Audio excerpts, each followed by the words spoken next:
look at Part 1. Part 1.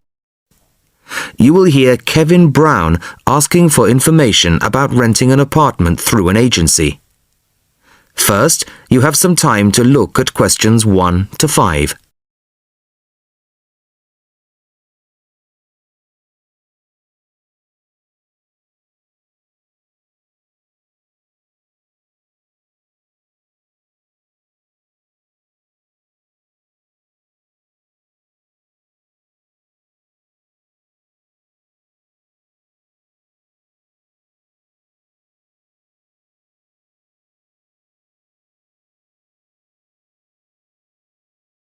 Now the test will begin.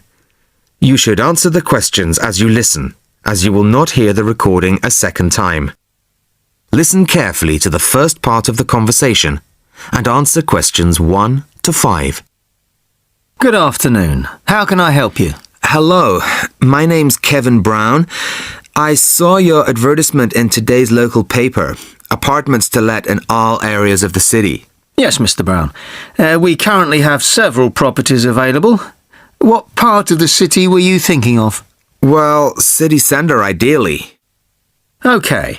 And what price range are you interested in? I don't really know. What have you got? Well, prices start at £400 a month, going up to £1,000 a month. Okay. And what's the difference? What does the price depend on? Well, the number of bedrooms mainly. Uh-huh. The cheaper apartments have 1 bedroom, while the most expensive have 3 or 4 bedrooms. Okay, 2 bedrooms would be nice. So I'll say 2 bedrooms up to $600 a month. Mm-hmm. Do you have anything like that? Right, sir. We have... just give me a moment, please. We have 2 properties that might interest you. One is in North Street. It's a very nice apartment, but it's £750 a month. But that includes a private parking space. $750. That's a bit higher than I'd like to go, really. Do you have anything less expensive? Yes. We have another one at £625 a month. $625? All right, that sounds interesting. Where is it? It's in Cornell Road, at number 12B. I don't know that. How do you spell it? It's Cornell. It's near the park. I've never heard of it, but I'm sure I'll be able to find it on a map. Before you hear the rest of the conversation, you have some time to look at questions 6 to 10.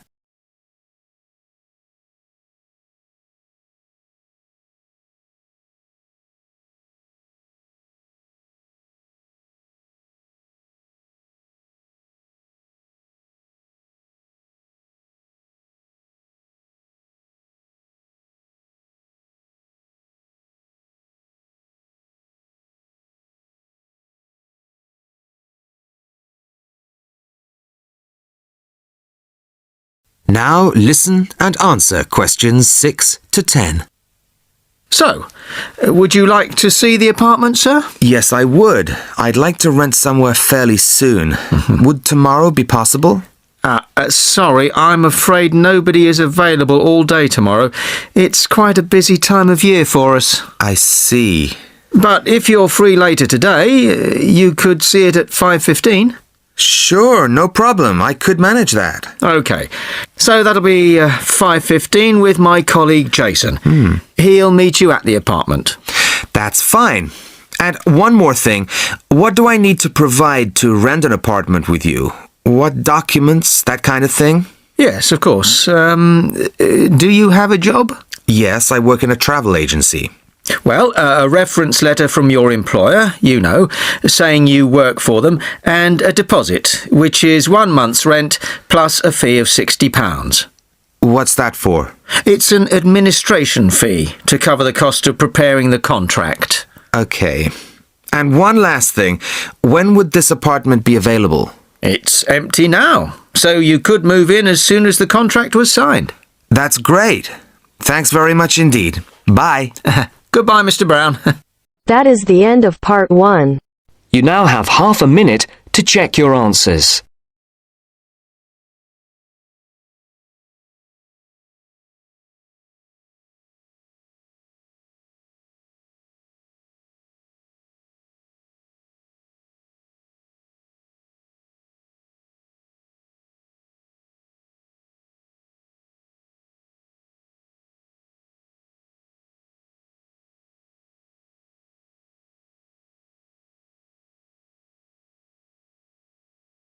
Now turns to Part 2. Part 2. You will hear a telephone conversation about opening a bank account. First, you have some time to look at questions 11 to 17.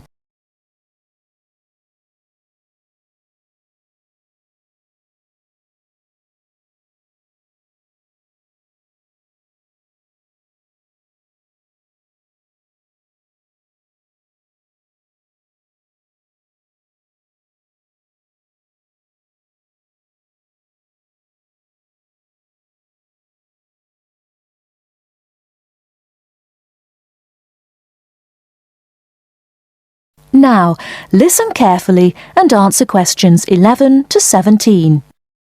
Expats Helpline, Terry Davies here. What can I do for you? Hello, Terry. I've been in this country for a while and I've just been offered a job in the city, so I think I'm going to need to open a bank account. I haven't had one before, so I'm wondering what papers I need. Well, basically you'll need to be able to prove to the bank that you're who you say you are and that you live where you say you do, okay? Uh-huh. And for some banks, at least, that means you'll have to show them 2 separate pieces of identity. So I'll run through the list if you like.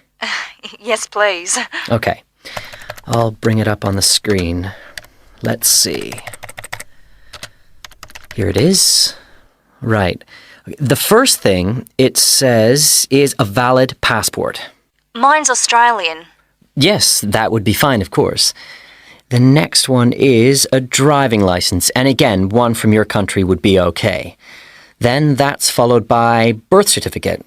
Oh, hang on, that's only if you're under 18. Which I'm not. Right, so not that then.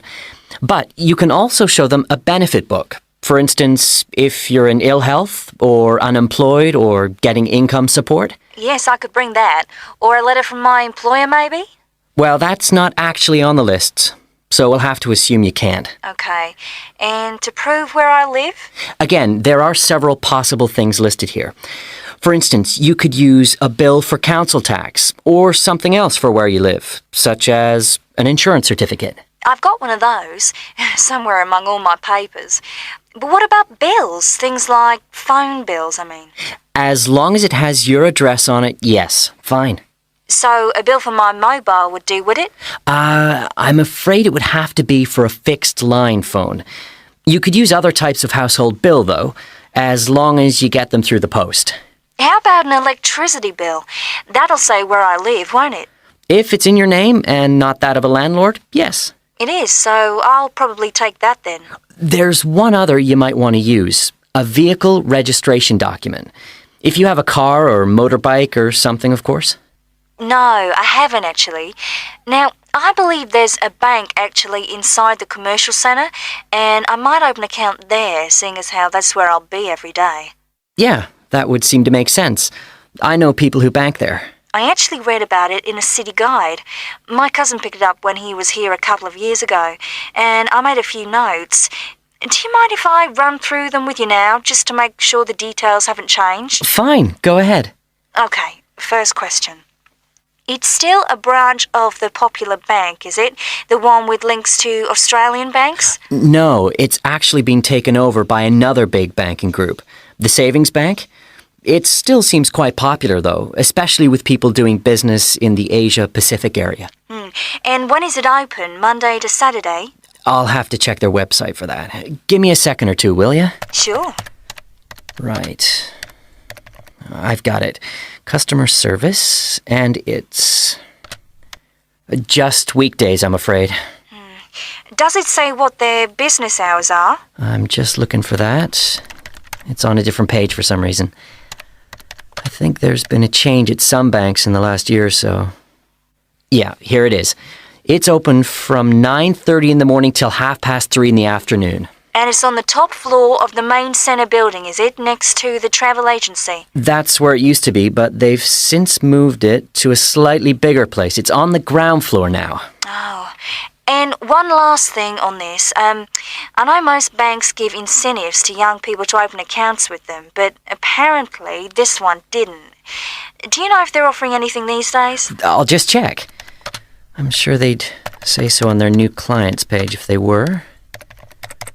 No, there's nothing mentioned here. That's a pity. I was quite looking forward to getting my free gift. Before you hear the rest of the talk, you have some time to look at questions 18 to 20.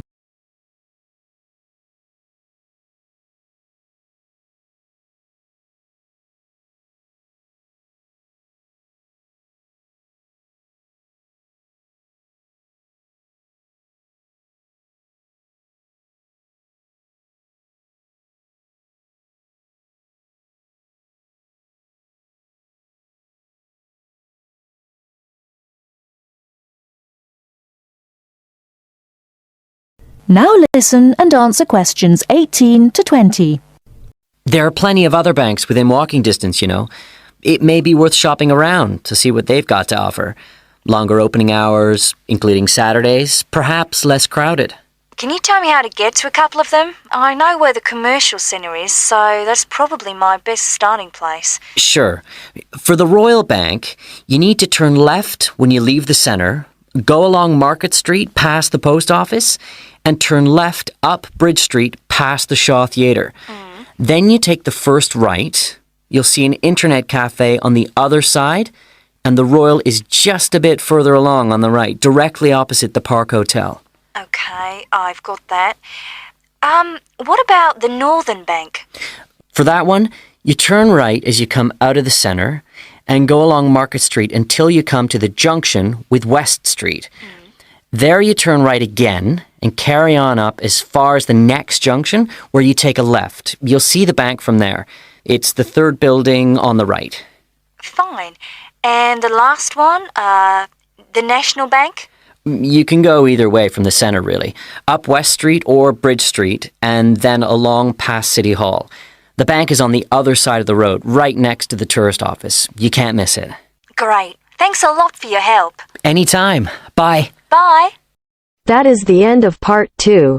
You now have half a minute to check your answers.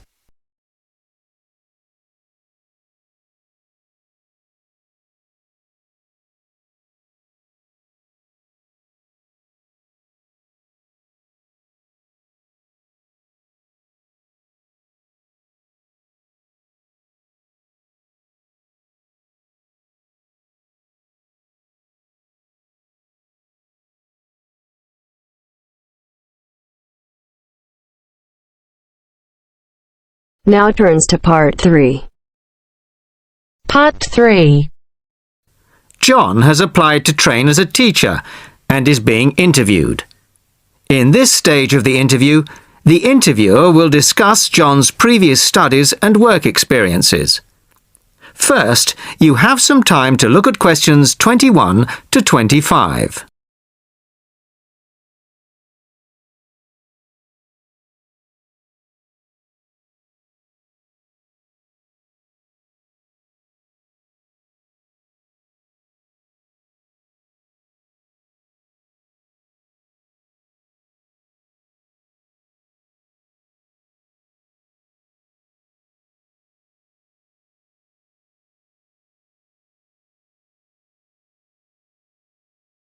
Listen carefully to the first part of the conversation and answer questions 21 to 25.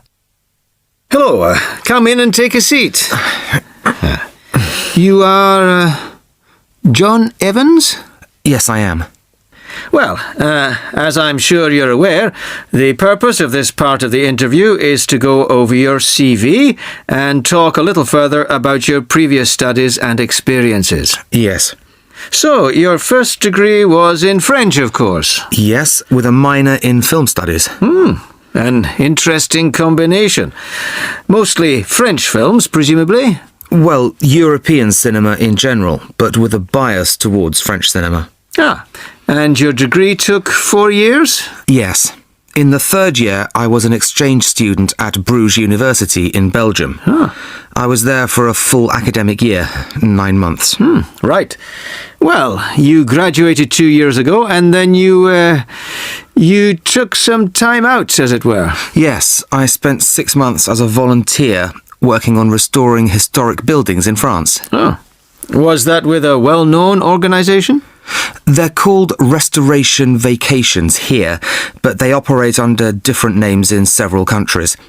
I think they're quite well known. So, it was a 6-month vacation, really? No, I went for a week, but really liked it, and I got asked to stay on as a translator. Because I could speak French quite well, it was my job to liaise between the owners of the buildings and the English-speaking volunteers. That must have been a very enjoyable experience. Before you hear the rest of the conversation, you have some time to look at questions 26 to 30.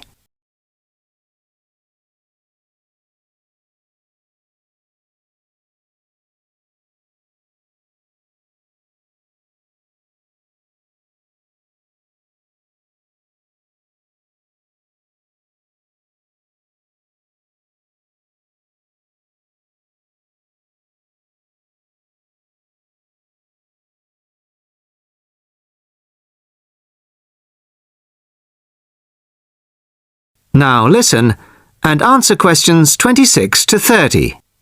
Well, it was certainly a very enjoyable experience to begin with, but after the first 3 months or so, I actually got a bit bored. I was talking about the same things every day. Bricks, cement, window frames, that kind of thing. It wasn't really stretching my French. Also, I wasn't getting paid. Just free accommodation and food, plus some pocket money. Oh, I see. So then you started working for a bank in Paris, BCFC, I think. Yes. Were you doing entirely translating again? Well, translating was the major part of it, mostly from English into French this time. Official documents, letters, that kind of thing. Much more challenging. But I was also in charge of coordinating the translation work going on in the bank's offices in Switzerland, Belgium, and other parts of France. What did that involve? It was simple, really. I just had to keep track of what had been translated in each office, to save wasting time having the same document translated twice in different offices.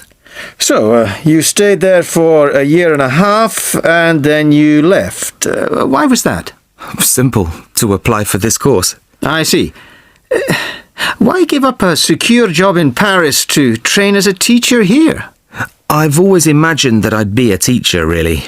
I loved being in Paris, but I wouldn't want to spend the rest of my life working for a bank. Do you think your experiences in France will help you as a teacher of French? It certainly helped my French, and my experiences certainly gave me a much better understanding of French culture.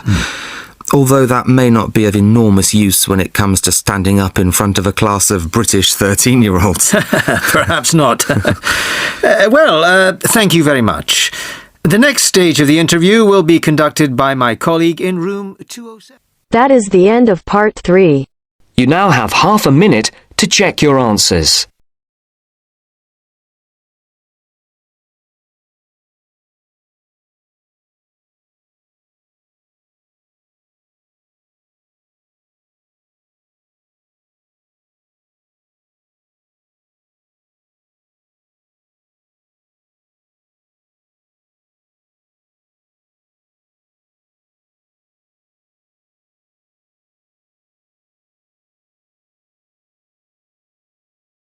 Now turns to part 4. Part 4. You will hear a talk on bullying in the workplace, given by a university lecturer to a group of students. First, you have some time to look at questions 31 to 40.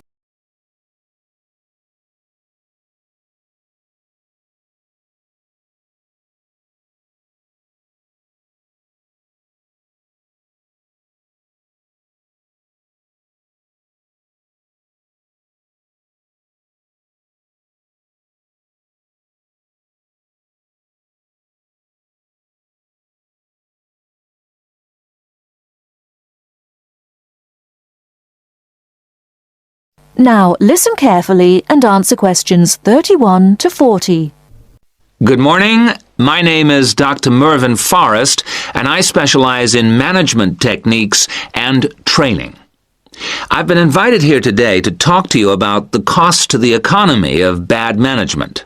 And what I would like to dwell on first is an area that has recently been exercising everyone, and that is coercion in the workplace, or, to put it more simply, bullying.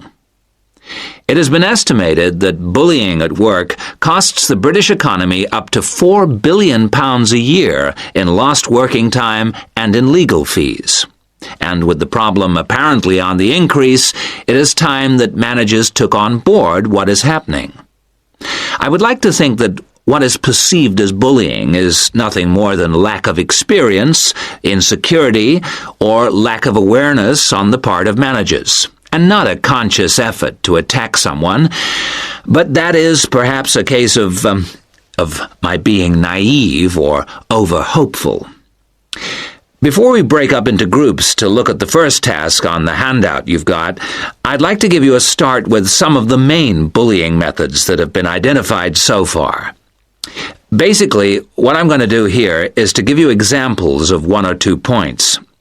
Can you all read the OHP clearly? Yes? Right, off we go. The first item on the list is giving people tasks which managers themselves cannot do and which are therefore impossible to achieve. This is, in fact, a very common strategy used by managers to manage their subordinates. It gives certain people a false sense of security as they watch others failing while they try to achieve the goals set. Another simple bullying technique is constantly moving the goalposts, especially when one's employees are in the middle of a task. This is not bad management, it is just plain stupid. All targets and goals set should be easily achieved within a realistic timescale. Sending memos to someone else criticizing the performance of a task where the individual has no way of replying is another common technique, especially when the manager concerned does not reply or makes it impossible for subordinates to contact him or her by not answering the telephone or not replying to emails. This is not the style of a sound manager, but rather the antics of someone with emotional problems. If you behave like that, don't expect your staff to respect you. And now, the technological bully. It is interesting how all tools designed to help can be turned into dangerous weapons. The urgent email bully is fast becoming a problem in the office. Employees turn on their computers to be faced with a string of badly worded emails, making instant and often unrealistic demands, which reveal the hysteria mode of management. Have you ever felt a sense of dread before looking at your email, even your personal messages? All companies should develop a company strategy whereby there is an email code of practice, with offensive messages being forwarded to a designated person for appropriate action. I would now like you to break up into groups and brainstorm other bullying techniques which you think you may have experienced, and perhaps, if you're honest, which you have been party to. I can think of at least 9 more bullying strategies. I would also like you to consider ways in which you think that each of the techniques on your list can be countered. Is everyone clear as to what the task is? Yes? Okay. You've got 20 minutes to do this. That is the end of part 4. You now have half a minute to check your answers.